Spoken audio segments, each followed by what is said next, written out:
ये श्राद्ध के बारे में हम बात कर रहे हैं, तो इसीलिए मैंने भगवान नारायण को साक्षी रखा हुआ है, क्योंकि इतने सारे मन मतांतर है इसमें, इतनी सारी अलग अलग बातें हैं।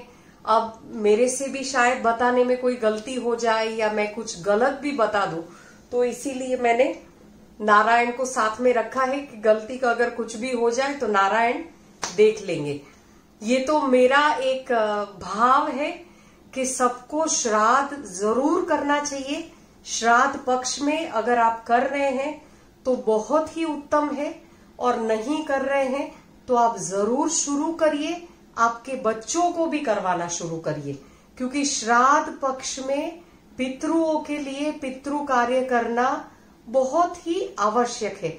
हमारे जीवन के उत्थान के लिए बहुत ही ज्यादा इम्पोर्टेंट है, क्योंकि ये सटल वे में बहुत ही हेल्प करता है हमारे जीवन की प्रगति के लिए। श्रद्धा पूर्वक इन 16 दिनों में, श्राद्ध पक्ष में, हम हमारे पितरों के लिए जो कुछ भी करें, उससे हमारे जीवन में तो उनका आशीर्वाद प्राप्त होता ही होता है, पर उनका हमारे पितरों का भी कल्याण होता है।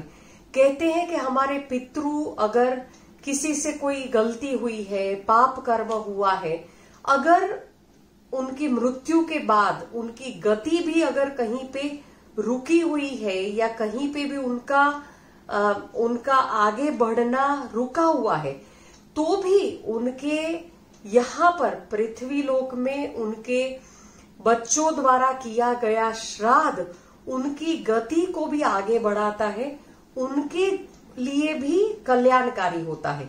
क्योंकि देखिए, जैसे हम शरीर में है, हम सब कुछ अनुभव कर सकते हैं, हम सारा स्वाद ले सकते हैं, सुगंध ले सकते हैं, वैसे कहते हैं हमारे पितृ भी हमें देख सकते हैं, हमें सुन सकते हैं, स्वाद ले सकते हैं, सुगंध ले सकते हैं।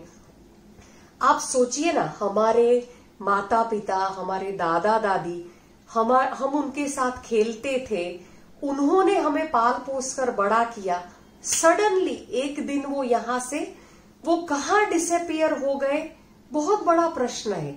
पर कहते हैं हमारे, जैसे गरुड़ पुराण में समझाया है, हमारे बाकी के शास्त्रों में समझाया है कि वो हमेशा जितना हमें शरीर चाहते थे, उससे कई गुना ज्यादा जब वो शरीर में नहीं है तो हमें चाहते हैं। तो आप सोचिए, हमारे जो पितृ है वो कितना चाहते हैं कि हम उनको याद करें। हमारे पुराणों में तो श्राद्ध के लिए यहाँ तक लिखा गया है कि श्राद्ध करने के पीछे का और कोई मकसद ही नहीं है, सिर्फ हम अपने माता पिता को, अपने दादा दादी को, अपने नाना नानी को, अपने परदादा, परदादी, परनाना, परनानी, उनके दादा दादी, यानी हमारे जो भी वंशज है, हमारी जो भी वंशावली है, उनको हम नहीं विस्मृत करें, हम उनको नहीं भूल जाए, इसीलिए ये श्राद्ध पक्ष आता है। आप सोचिए ना, हमें अगर कोई याद करता है, आज भी जब हम अभी तो खेलते हंसते खेलते हैं हम, कोई प्रॉब्लम नहीं है, पर फिर भी अगर कोई स्पेशली हमें याद करता है, हमें फोन करता है रेगुलर, तो हमें कितना अच्छा लगता है। तो आप सोचिए ना, जो पूर्वज हमारे साथ नहीं है, अगर हम उनको स्मरण करें तो उनको कितना अच्छा लगता होगा। सिर्फ यही एक चीज भी अगर समझ लेना, तो भी श्राद्ध करना हम कभी भी नहीं चूक पाएंगे। और बहुत जरूरी है श्राद्ध करना। हम खुद तो ये आदत डाले ही डाले, पर यही आदत हमारे बच्चों को भी डाले।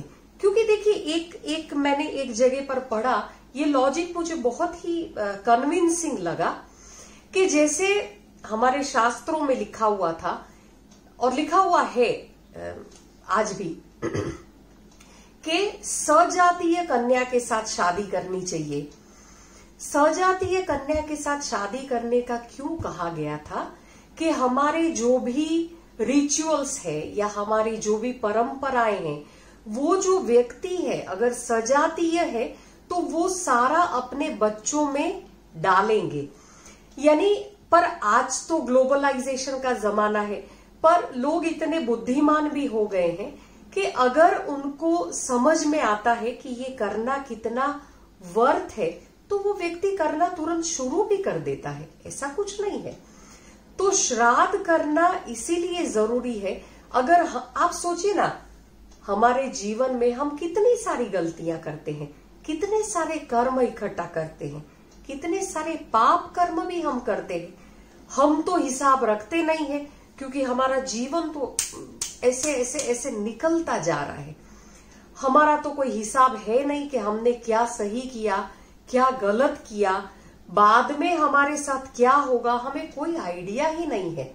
तो अगर आज हमने हमारे बच्चों को ये संस्कार दिए हैं श्राद्ध करने के, तो कल को हम भी पितृ ही होने वाले हैं ना।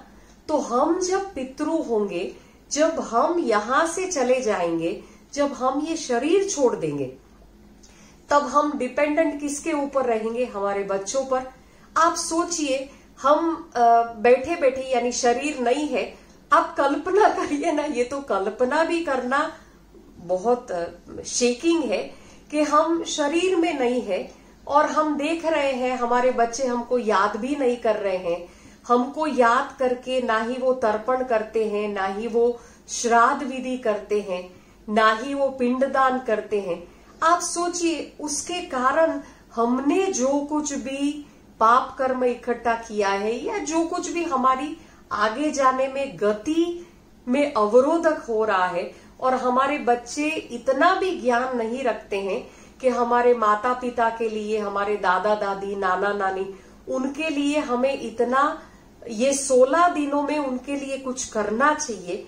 तो आप सोचिए, ये हमारे लिए जब हम पितृ होंगे तब हमारे लिए कितना पीड़ादायक होगा।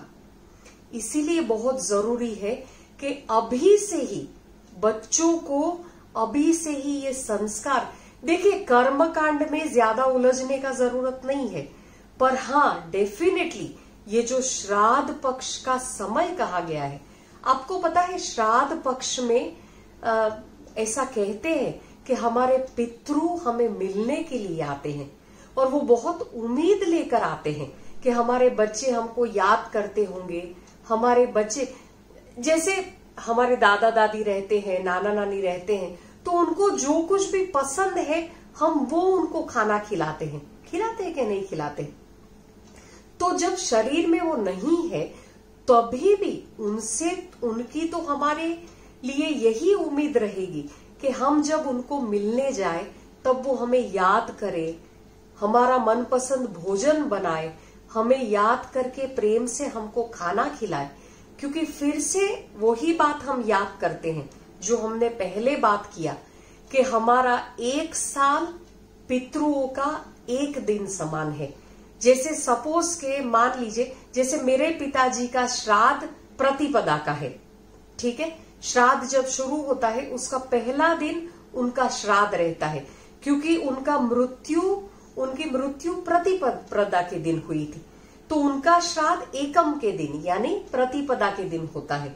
अब प्रतिपदा के दिन जैसे हमने इस साल श्राद्ध किया, अब उनका नेक्स्ट श्राद्ध अगले साल आएगा, अगले साल प्रतिपदा के दिन।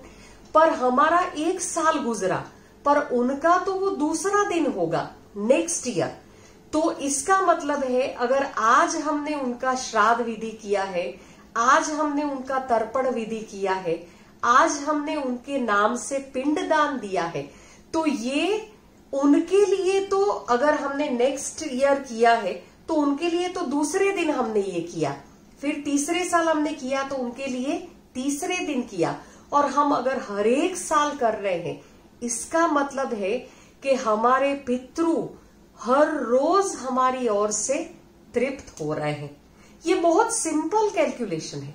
तो इसीलिए वैज्ञानिक रूप से भी अगर कहा जाए, और देखो श्रद्धा से करना वही श्राद्ध कहा गया है। बहुत ज्यादा रिचुअल्स में, विधि विधान में फंसने का बात नहीं कहा गया है। हमारे शास्त्रों में भी ये कहा गया है, विप्र को दान देने के लिए कहा गया है। विप्र यानी अच्छा, बहुत इसमें भी देखिए कर्म कांड या जो भी लौकिक प्रथाएं हैं उसमें समय के हिसाब से, काल के हिसाब से, अपने अपने समझ के हिसाब से सबने बहुत सारे मॉडिफिकेशंस किए हैं। तो कहीं पर ये मानते हैं कि भाई ब्राह्मण को जब तक नहीं खिलाया तब तक श्राद्ध पहुंचता नहीं है, पर दूसरा मान्यता के हिसाब से ब्राह्मण यानी कौन, विप्र को ब्राह्मण कहा गया है। हमारे पुराणों में तो यहां तक कहा गया है कि व्यक्ति कभी जन्म से ब्राह्मण नहीं होता है, व्यक्ति हमेशा अपने संस्कारों से, अपनी समझ से, अपने कर्म से ब्राह्मण बनता है। तो विप्र को दान देने का कहा गया है। विप्र यानी जो समझदार है, जो मेहनती है, जो बुद्धिमान है, जो समाज में उपयोगी है। अच्छा, गरीब है, गरीब यानी समर्थ नहीं है, सामर्थ्यवान नहीं है, उनको दान देने के लिए कहा गया है श्राद्ध के दिनों में। अच्छा, श्राद्ध के दिनों में द्रव्य का दान देने का बहुत महत्व है। द्रव्य यानी आप किसी को पैसे से मदद करें, क्योंकि देखिए हम पूरा जीवन कितनी पूंजी हमने इकट्ठा की, कितने लाख, कितने करोड़, कितने द्रव्य हमने इकट्ठा किया हुआ है, हम उसी पे हमारा पूरा कैलकुलेशन जीवन का रहता है। तो इसीलिए कहते हैं कि श्राद्ध पक्ष में द्रव्य का दान बहुत जरूरी है। पैसा, अगर पैसा भी एक कैच है ना, हमारे मन का अगर देखा जाए तो पैसे में भी व्यक्ति बहुत फंसता है। इसीलिए कहते हैं कि पितृ पक्ष में आप द्रव्य का दान करिए, वस्त्र का दान करिए, जिसको सही में जरूरी है उनको अन्न का दान करिए, भोजन का दान करिए, उनको बैठ के खिलाइए, बहुत जरूरी है। देखिए, एक अच्छा पूरा थाली जो भी हमारे पूर्वजों को पसंद था, जो भी हमारे पितरों को क्या पसंद है, हमको बहुत अच्छी तरह से पता है। वो खाना बना के हम खिलाए। अगर हम बना भी नहीं सकते घर में तो भी बिना लहसुन प्याज का अब तो बाहर खाना मिल जाता है, तो बाहर से लाकर भी किसी को खिलाए, ये भी बहुत बड़ा काम है।